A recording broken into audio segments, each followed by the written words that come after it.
Salut à tous, aujourd'hui on se retrouve pour une nouvelle vidéo. On n'est pas au bord de l'eau, on se retrouve donc chez moi pour que je vous présente mon matériel pour la truite. Alors on va commencer tout d'abord par faire un petit topo sur les cours d'eau que je pêche. Alors, et surtout les poissons. Il y a deux poissons principaux. Je pêche la truite, donc la fario, l'arc aussi, ça m'arrive d'en pêcher, et aussi la truite de mer. J'ai le même matériel pour les deux. Donc pour moi c'est plus pratique, ne sachant pas sur quel poisson je vais tomber, d'avoir un matériel qui est adapté à la truite et à la truite de mer. C'est un poisson qui est assez puissant, plus puissant qu'une truite fario, qui fait de gros rushs, qui a tendance à sauter, qui peut aller jusqu'à 90 cm. Donc voilà, il faut quand même du matériel un petit peu plus puissant que du taille 1000 au niveau du moulinet et puis une 0,52 au niveau de la canne. Je pêche aussi de petits cours d'eau. Petits cours d'eau, ça veut dire des cours d'eau qui font à peu près 4 mètres de large avec peu de fond. On y trouve des fosses jusqu'à 1,50 m, 2 mètres. Globalement, je pêche d'environ 50-60 cm d'eau toute l'année.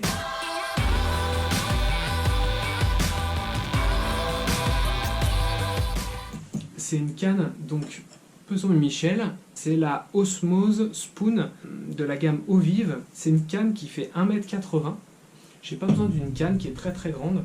Voilà, ça me permet d'avoir une canne qui est assez légère. Par rapport à mon cours d'eau favori qui fait à peu près 4 mètres de large, c'est une canne qui est tout à fait adaptée. Elle a une puissance de 2,7 g, sachant que j'utilise principalement des cuillères, des petits leurres soupes ou des petits poissons nageurs.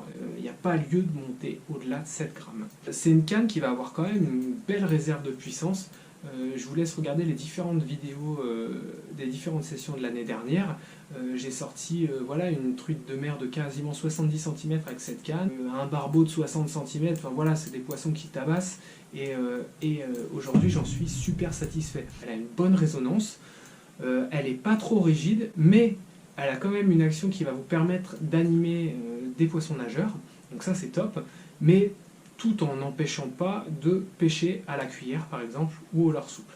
En plus, son gros avantage, c'est son prix. Je crois qu'elle coûte 50 balles. Honnêtement, faut pas vous en priver. À ce prix-là, moi, je changerais plus. Pour ce qui est du moulinet, c'est un Daiwa Legalis en taille 2500. Alors, pourquoi 2500? Et voilà, je me vois pas sortir des poissons de 50, 60, voire plus, avec un moulinet taille 1000. Il faut quand même du matériel qui soit un peu plus lourd.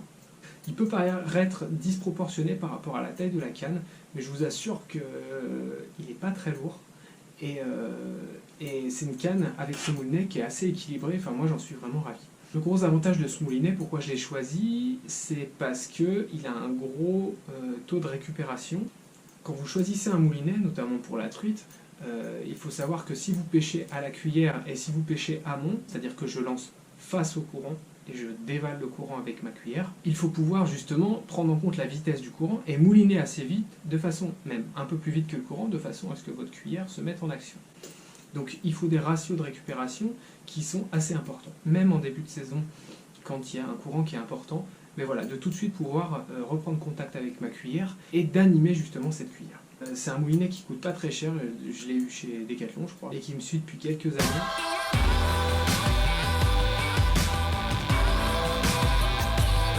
La tresse sur le moulin, c'est une tresse en 6 kg de chez Peson et Michel.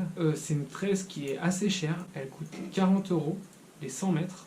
Par contre, pour moi la tresse c'est un élément super important dans un ensemble, au niveau du ressenti, du leurre, etc. Donc c'est pour ça que j'y mets le prix. Et il n'y a que celle-ci qui me convient. J'équipe tous mes moulinets avec. C'est une tresse qui n'a pas tendance à s'emmêler, qui a une belle résistance à l'abrasion. J'ai jamais d'emmerde avec. Enfin voilà, c'est 40 €, c'est clair, ça fait mal au cul quand on l'achète. Mais voilà, elle me fait quasiment toute ma saison. Enfin, je la change de saison en saison en fait.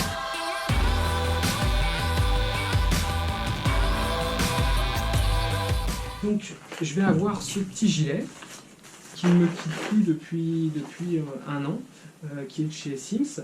Il est super pratique, donc je vous le montre. Donc pour le mettre là, il est déjà réglé. Hop. Et vous le fermez juste ici. Ça vous fait 2 poches. Là-dedans, je vais avoir 4 boîtes à leurres. Pour mes cuillères, tous mes leurres souples, Alors je m'excuse, hein, j'ai une minerve, c'est un peu compliqué, j'ai un torticolis, donc je fais un peu comme je peux. Une boîte à leurre pour ce qui est des poissons nageurs.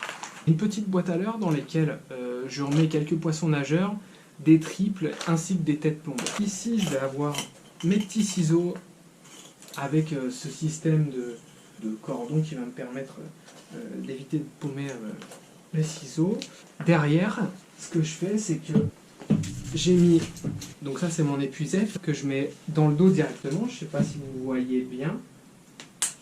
Hop, j'ai un petit aimant qui se met juste là, derrière. Comme ça me permet en action de juste avoir à tirer l'épuisette, elle se décroche toute seule. Quand j'ai fini d'épuiser mon poisson, je la remets directement dans mon dos et voilà, c'est fini. J'ai acheté 2 petits aimants que vous pouvez trouver chez Decathlon et pour le coup ça tient super bien. Vous avez différents réglages derrière.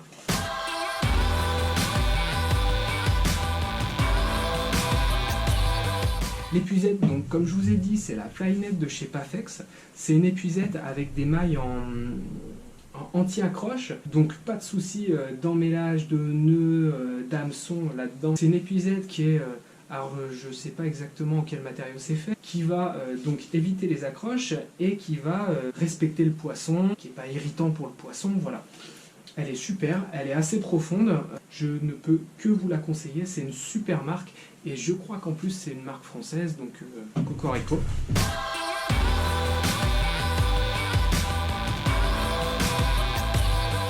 Je fais toutes mes pêches, donc on va dire 80-90% de mes pêches se font avec 2 cuillères, un leurre souple et 1 ou 2 poissons nageurs. Voilà, le reste c'est de l'accessoire, honnêtement, et un petit micro spinner aussi que j'aime bien.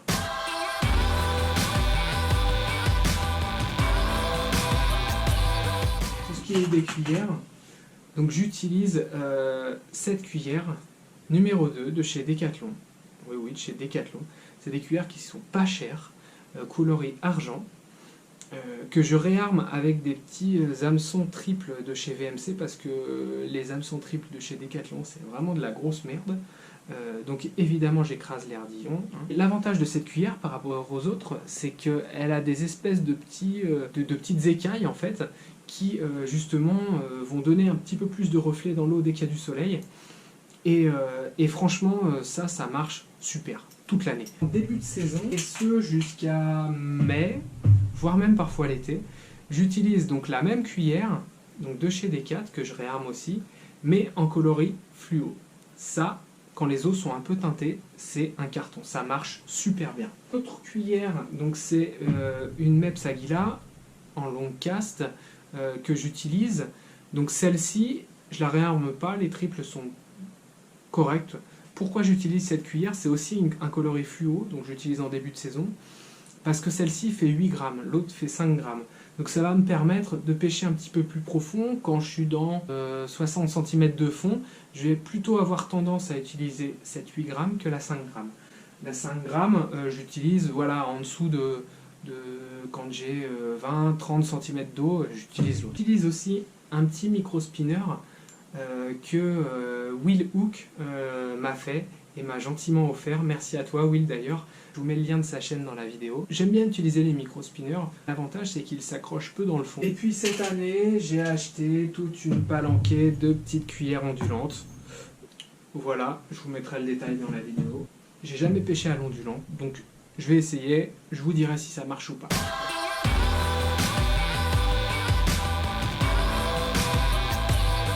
Le principal leurre souple que j'utilise, ça va être celui-là. C'est le Crosstail Shad de chez Ilex. Je vous ai fait une vidéo l'année dernière dessus. J'ai pris beaucoup de poissons avec. C'est un super leurre. Je suis allé chez mon revendeur, Multipêche Normandie sur Rouen. Je vous conseille d'ailleurs. Et j'ai trouvé cette petite couleur Ayou. Donc du coup voilà, je vais l'essayer, je vous dirai. Je ne l'ai jamais utilisé pour l'instant. Moi je n'ai utilisé que cette couleur-là, une espèce de marron, noir. Quand les eaux seront un peu plus claires, il y a moyen qu'il y ait un bon rendement là-dessus.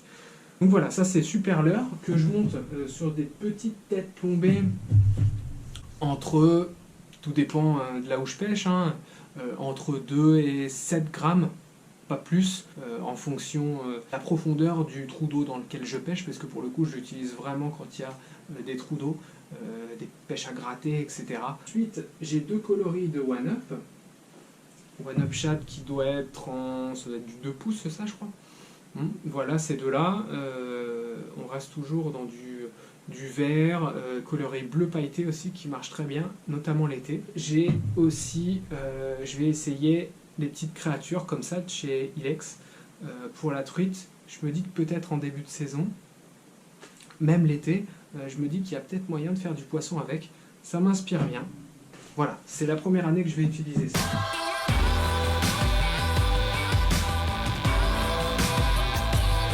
Ça c'est un super leurre, donc le flat tricorol, qui a un profil un peu plus gros et qui est vraiment top pour les grosses truites. Donc j'utilise ces deux coloris, donc ça doit être truitelle, et ça le noir et blanc. Ça, les arcs, ça les rend dingues. Et j'utilise aussi une troisième couleur qui est le coloris verron, en taille 5,5 cm. Le reste c'est anecdotique. J'ai fait quelques poissons avec le tricorol en HW, comme ça, coloris fluo. Début de saison, le fluo marche plutôt bien. Les autres, oui, je les sors de temps en temps, mais c'est vraiment plus pour me faire plaisir que pour prendre du poisson.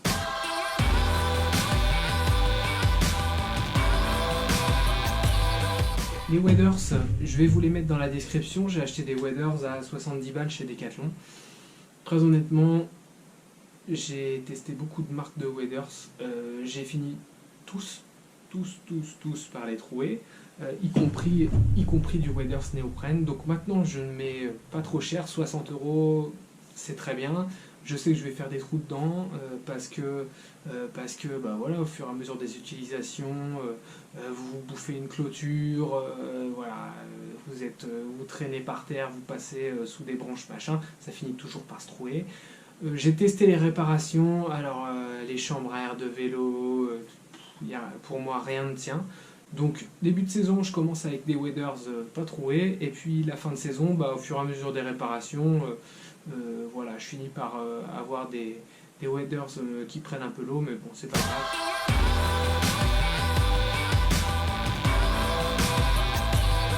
Si vous voulez vous mettre à la truite, là l'ensemble que j'ai pour la truite, vous en avez pour 100 ou 120 € de matériel, c'est très bien. Je vous déconseille de mettre plus cher, je vous déconseille de mettre moins cher aussi, parce que vous risquez d'être assez rapidement dégoûté. Donc 100-120 €, ça paraît être un budget assez correct.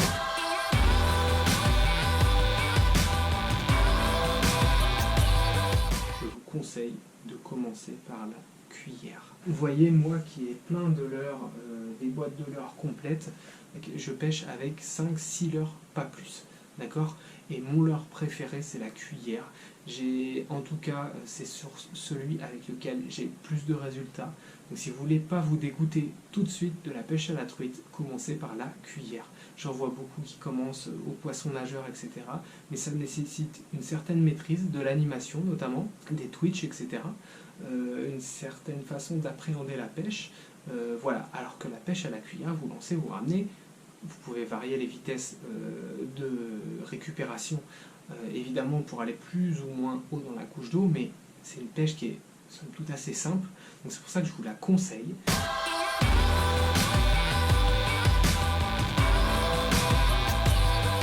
Je vous conseille de pêcher amont, c'est-à-dire de remonter les cours d'eau, de pêcher face au courant.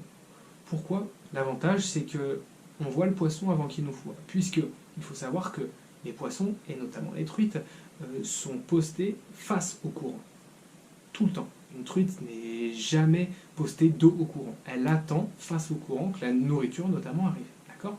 Ensuite, quand elle voit passer le leurre, soit elle le prend, soit elle fait demi-tour et elle le reprend. Donc, si vous voulez être plus discret, si vous voulez toucher plus de poissons, pêchez amont.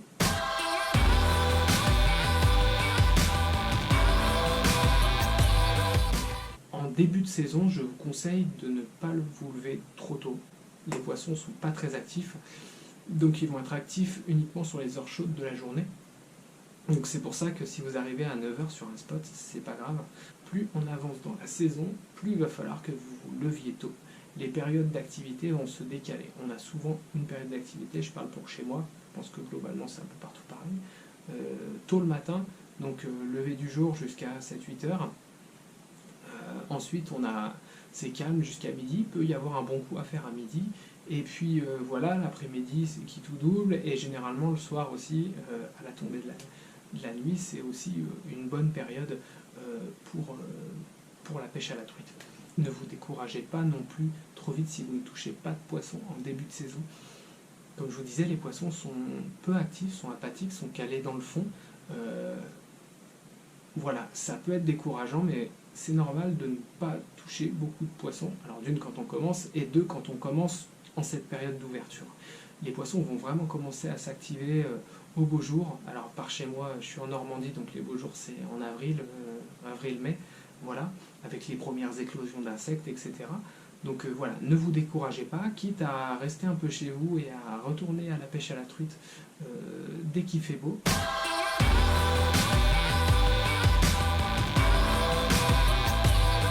Commencez par de petites rivières pas très larges, 4-5 mètres, et surtout pas profond. Moins il y a d'eau, plus votre leurre va être vue facilement par le poisson. C'est logique.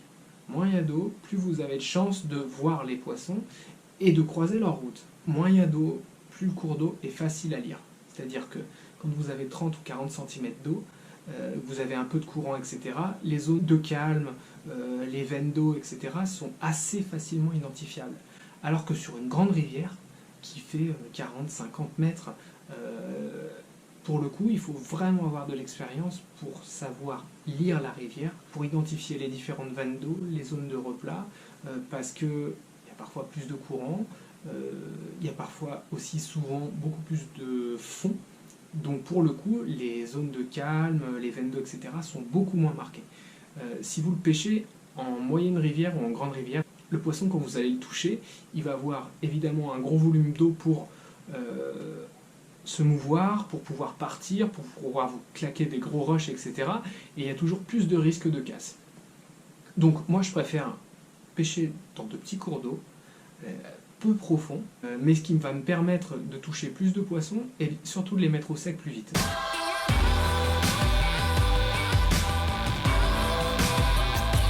La dernière chose que je peux vous conseiller, si vous avez le droit, encore une fois, renseignez-vous dans vos différentes APPMA, c'est de pêcher le plus près de l'eau, voire en wading. Quand vous êtes le cul dans l'eau, les poissons ne vous voient pas ou vous voient beaucoup moins. Vous voient moins vite approcher que quand vous êtes sur une berge. Alors si vous n'avez pas le droit, rapprochez-vous vraiment, pêchez vraiment sur le bord de la berge, quoi. Mais franchement, si vous le pouvez, pêchez en wading. Vous allez voir, en wading et en pêchant à mont, c'est quasiment sûr, et à la cuillère, vous allez toucher du poisson, c'est obligé.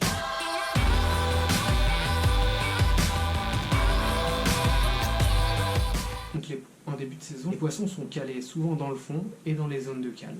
Plus on avance dans la saison, plus les poissons vont s'activer et donc vont aller chercher des eaux qui sont oxygénées et donc vont pouvoir se caler dans les veines d'eau, etc., sous les cascades. Mais en début de saison, quand il y a peu d'activité, cherchez vraiment les zones de calme, même si c'est quand même vrai toute l'année, où en fonction de l'heure à laquelle vous pêchez, les poissons sont soit calés dans des replats de courant, en fait, soit vraiment dans les veines d'eau, vont chercher des zones qui sont assez oxygénées. En début de saison, les eaux de calme, les trous, on pêche plutôt creux, on va plutôt utiliser des cuillères qui sont un petit peu plus lourdes ou ramener un petit peu plus doucement sa cuillère, par exemple, pour ce qui est de la cuillère, pour pouvoir vraiment effleurer le fond. Pouvoir déclencher des touches réflexes, puisqu'en début de saison, on est plutôt sur la touche réflexe. Il est rare de voir des truites qui font 10 mètres pour repasser derrière votre leurre et pour aller le bouffer. J'espère que cette vidéo vous aura plu. Je vous invite à laisser déjà un petit pouce, à la partager et surtout à la commenter. Je réponds à chaque fois. Ça m'intéresse d'avoir vos différents avis, vos différents retours d'expérience, parce que c'est aussi comme ça qu'on apprend. Moi je pêche comme ça, mais vous pêchez certainement autrement. La chaîne, elle est aussi là pour ça, pour qu'on puisse échanger sur nos différentes pratiques. J'essaierai cette année de faire un petit peu plus de vidéos tuto sur mon matériel, etc. Autant sur le carnassier, enfin sur le brochet, cendre, etc. que sur la truite. Je vous souhaite à tous une excellente saison de truite.